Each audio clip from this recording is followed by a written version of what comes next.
Session 13 is already here. Can you believe it? We are nearing the end of our study of compensation, and these last few sessions will hopefully bring it all together.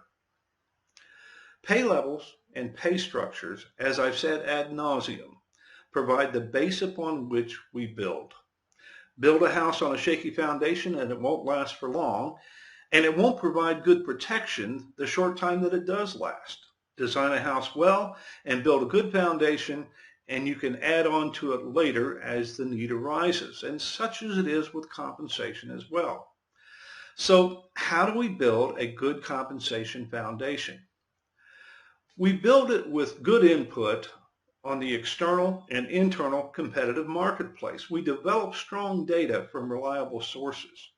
This session will focus on that data development and also on taking the end result and translating it into pay grades and pay structures.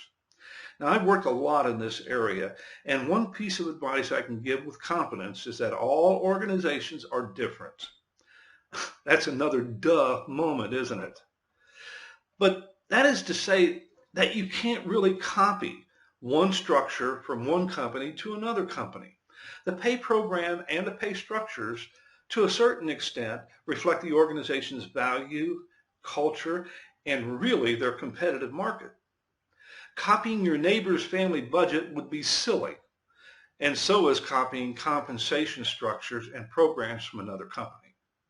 You must create a base and subsequent pay program that fits the organization. That's an obvious conclusion, but it also means that the perfect pay solution also doesn't exist in the compensation marketplace, so you can't go out and grab it. But we are not really after perfect, are we? We are really after something that works and supports the organization's strategy. In this session, we will explore how we gather data that requires consideration when developing structures. I'll leave the bulk of that discussion to the authors, and I'll depart and briefly discuss the importance of networking in the local and industry community to gather that data. Let's face it, networking is an important tool in practically all walks of life, and HR and specifically compensation is no different. Networking in the HR environment does require some care and consideration of the legal limits, but is still one of the most useful tools available, at least in my opinion. Finally, I'll provide a real simple example of the simple math and logic involved in developing structures and pay grades. This example is intended to give additional reference to the text material and also may help clarify some of the text material and the text explanations. So sit back, relax, and let's do some research and build some structures. And once again, the excitement just keeps building, doesn't it?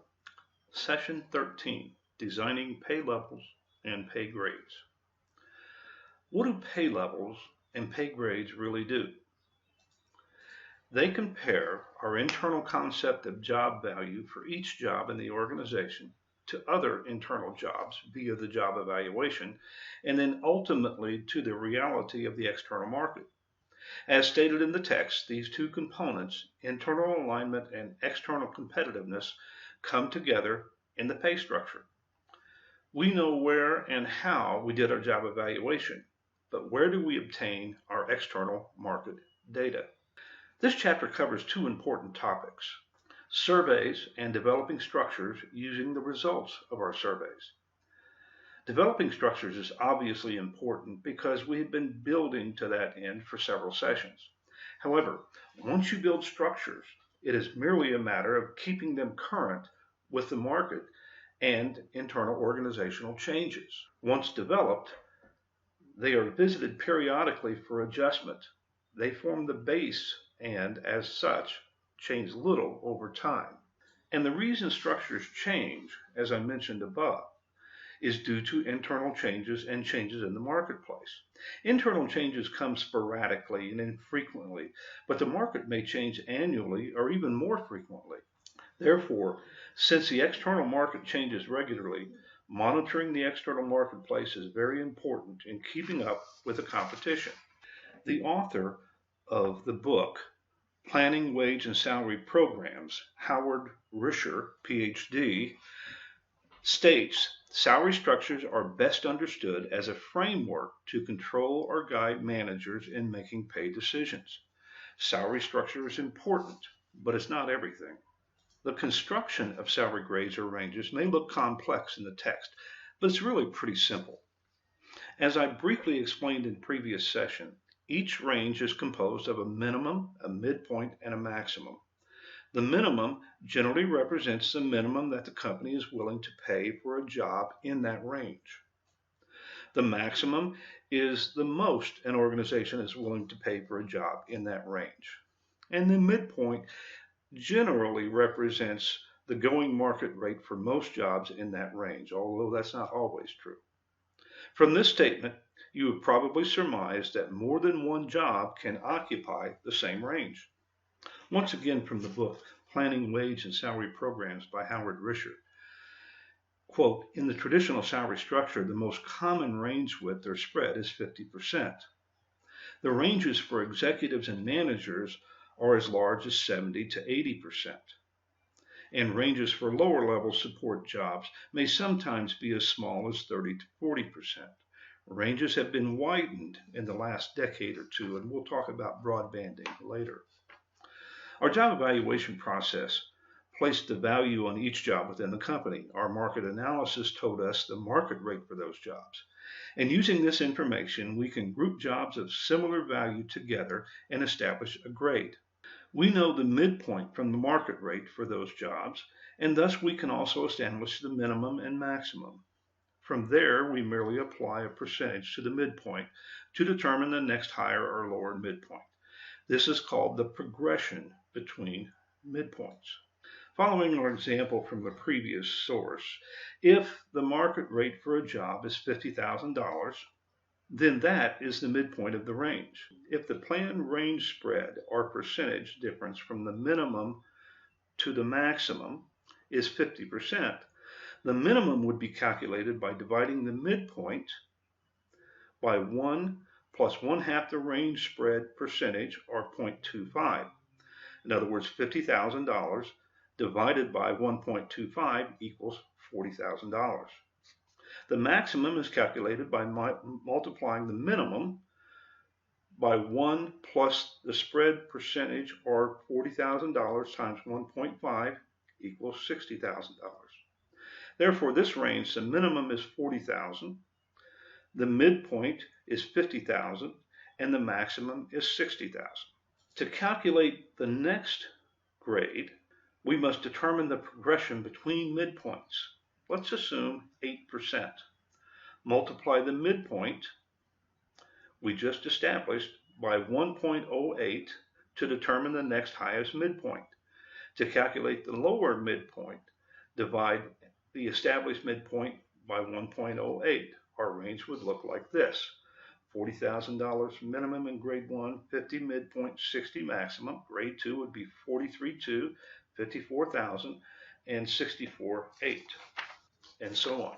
Also remember my advice previously. You can and often should seek outside help when developing complex programs that have deep impact on the organization's success. Compensation plans and pay structures certainly fit that role. Also, you are presumably personally impacted by the structures you develop, since you are presumably employed by the organization, and it is often desirable to have outside objective assistance. I offer this brief and simple explanation of designing structures to give you another view of the text material, another view that may help you decipher some of the detail in the text. However, I'm going to let the text speak for the specifics and fundamentals of developing structures. I'm also going to focus a little differently on surveys and briefly cover another method of obtaining compensation data than is outlined in the text. Remember, I said in a previous session that compensation information has always been somewhat secretive. The internet has changed much of that secrecy, and it is easier to obtain pay data as an individual or an organization. But on a personal basis, it is still considered proprietary information. The secretiveness is not entirely due to the organization's evil intent to keep employees captive. Much of the confidentiality surrounding pay information is for your protection. Organizations are legally and ethically responsible to protect your private information, and pay is a large part of that privacy. For that reason, surveys never request specific individual information, nor is such information released. Survey data is always expressed as an average or a median rate paid for the job if it is a position with several incumbents, or a range midpoint if there is only one incumbent in the position. So if it's a secret, how do we find out what the rest of the compensation world is doing? Specifically, how do we find out what our local labor market competitors and our product or service market competitors are doing? You see, if we are located in Greensboro, North Carolina, and we are looking at forklift drivers, we don't really care what forklift drivers are paid in San Francisco. Conversely, if we are located in Greensboro, North Carolina, and we are looking at marketing managers' pay in San Francisco may be relevant. Comparative labor market data is both job specific and location specific. There are two methods to open those closed doors: networking and surveys. Surveys are covered very well in the text, but I see little mention of networking. So let's take a look at that useful method of obtaining all kinds of business information, including compensation data. And I doubt you will find this in many textbooks, but it does happen in the real world and is an important source of information. You see, friends share, and sometimes friends tell friends secrets. Now, you can't go crazy with this sharing because there are legal and ethical pitfalls as well, which are detailed in the text. Some years ago, the courts ruled that exchanging pay data directly may violate antitrust laws. And if you exchange that data, there would be little doubt of a violation. However, HR professionals continue to contact counterparts in the industry and local community to discuss pay information in general. There is no doubt that sharing information related to compensation can be helpful to all organizations involved. This is particularly true locally, and I would argue that such sharing helps employees as well. It provides incentive for organizations to keep up with the Joneses, as the saying goes, and that labor market competition is good for employees. Let me give you an example. When I started working for Nestle, I found there were no HR groups in the Danville, Virginia area. I found that particularly distasteful, and then I had no resources with which to share information and understand the local community. And every community is different. I contacted several companies and HR professionals in the area and eventually started a local HR group that met monthly. We shared information about local issues, new and innovative programs, acted as HR advocates to the Chamber of Commerce and Economic Development Group, etc. We also shared information such as our projected annual increase percentage, average pay rates for scarce skilled positions, potential compensation problems, etc. We shared general business information as in any survey. This was useful information and helped us all develop and maintain our base pay and incentive programs. Now, some may argue that we engaged in price fixing as described in the text, but I would disagree. Our information was very general in nature and was shared after decisions were made in each organization. In other words, I shared what increased percentages we were implementing instead of engaging in group thought as to what increased percentage others may suggest. Networking also extends to regional and national areas. It even extends to some competitors within an industry, although that networking is certainly more guarded. This activity was illustrated when I worked for RCA Corporation. At one time, I was a manager of compensation for RCA Consumer Electronics Division. We manufactured and sold RCA televisions. I developed and maintained our compensation system and also monitored our position within the competitive regional and national labor market. At that time in our history, there were several television manufacturers: Zenith, Westinghouse, Motorola, Magnavox, and many more. I had contacts in each of our competitors, and we, from time to time, shared information. We at RCA were considered leaders in compensation and conducted annual pay and benefit surveys that included our competitors so that all could determine the nature of the competitive labor market. To reiterate, data wasn't shared by company name. In addition to the survey, I could call upon my contacts and ask, for example, I have a new engineer position in one of our facilities. Do you have similar positions? And if so, what is the mean or median pay for such a position? Or I may ask, do you have any idea where I might obtain survey data for such a new position? Sometimes I got an answer and sometimes I didn't, but asking such questions was accepted. In short, building relationships and sharing information, even with competitors, is appropriate in the real world. However, that is not true across the board. At Nestle, I didn't normally share information with competitors. They didn't ask, and neither did I. The information just wasn't as important in that business. At Noel Group, I shared with some competitors, but not a great deal. Again, the information wasn't as important in that business. However, in all of those organizations, I consistently participated in national and regional wage and benefit surveys and routinely shared data with local organizations. Networking is a function of building relationships. From a local perspective, I would not share information with an organization with which I had no knowledge or relationship with someone in that company. It's like anything else in life. I'll loan you my lawnmower if I know you, but not if you just happen to live on the same street and we've never spoken. I need to know that you are not going to use my lawnmower inappropriately or loan it to everyone else in your family. Same with sharing compensation and other business information. I mentioned earlier that the secrecy surrounding compensation has been diminished through the proliferation of online surveys published for public. You can now go to the internet and find surveys that will tell you how much your job should be making in terms of pay and other amenities. Can you trust these surveys? Well, of course. You should believe everything you find on the internet, right? Well, obviously some are suspect and some are legitimate. The trick is knowing which is which. I certainly wouldn't stake my job on the fact that I should be making more money according to an internet survey. Why the skepticism? The reliability and validity of survey data is based largely on job match. If I am a human resource specialist and use online data to determine if I'm being paid properly, I must first determine the job match. How close does the online job match the duties and responsibilities of my job? Secondly, I need to give some consideration as to the breadth of the survey data. Are there only 5 companies or pay sources included, or does the data include 5,000 sources? If the data is truly national, or does it include mostly input from the West Coast?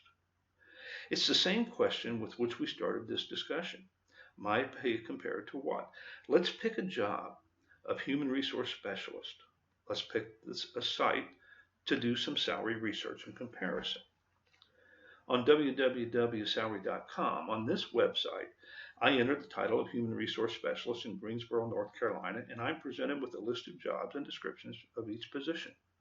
I see Employee Relations Specialist 1, Human Resource Specialist 1, Human Resource Generalist 2, and so on.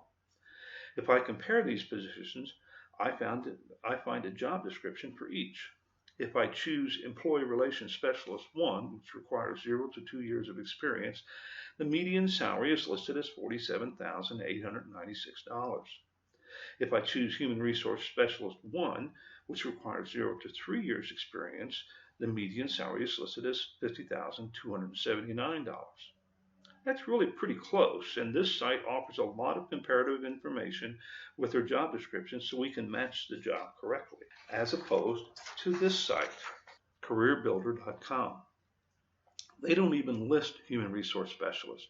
When I enter human resource assistant, I find an average salary of $47,600 and a little description of job duties. Is the human resource assistant position comparable to the human resource specialist position? Much information is absent from this second source. So which source should I trust? I'm not sure you can trust either source completely, but I would tend to put more credence in the salary.com source than the career builder. To say that internet compensation data is fuzzy is a vast understatement. So if we believe we have a personal pay issue, the internet may provide some information and provide a reason for further research and even a reason for additional inquiry, but it doesn't provide reason to quit your job in protest. However, it may provide impetus to enter the job market and look for similar employment or initiate a contact to a headhunter to explore new opportunities. What's the real test as to your underpaid assumption? I suppose a job offer from a competitor making vastly more money will answer the question once and for all. Then you can be happy that your assumptions were right and that you are now making more money. Get the drift? The answer to pay inequities largely lies in your own hands. You control your own destiny. How do pay structures help us in this quest for fair distribution of our compensation dollars? I've said numerous times that they provide a base on which to build. They provide a framework to guide managers in the distribution of funds. If you are building a home, the blueprints provide the definition of the structure. However, the decisions, craftsmanship, and work really define the success of the building. Think of structures as a blueprint of our compensation program. And just like a home, a good plan or blueprint doesn't necessarily ensure quality structure. Remember, garbage in, garbage out. Also, if we do realize quality craftsmanship in our home, lack of attention to the structure in future years will merely ensure that the structure is run down and dysfunctional, such as it is with compensation structures. So we will assume that our structures are well designed and well maintained.